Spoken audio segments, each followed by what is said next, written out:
มื้อวันนี้ไปยิงได้2 ตัวเด้อ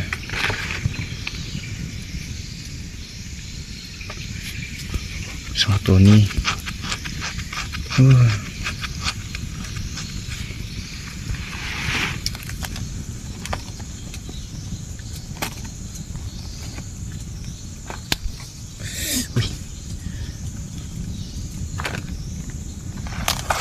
ใหญ่บ้าตัวนี้นะ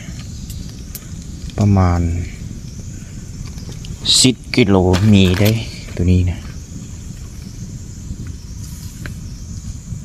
เมื่อวานผมไปกาบึงเห็นอยู่ต้นไม้นะครับก็เลยยิงมาประมาณ10 โลตัวนี้หรือว่าอย่างไกลกับบูฮู้ด้วย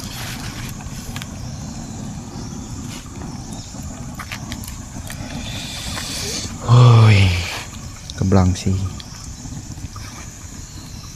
เฮ็ดเข้ากินจึงค่อยเฮ็ดตัวนี้2 ตัวนี้แต่งกินแล้วจึงเฮ็ด2 ตัวนี้แล้วสิกลับบ้านเด้อมื้อนี้นะ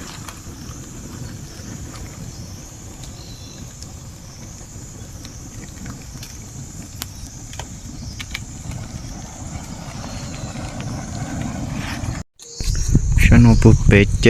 ปุ๊บวันดีสู้ฉันเอาเจกันจีซื้อนอปติจอ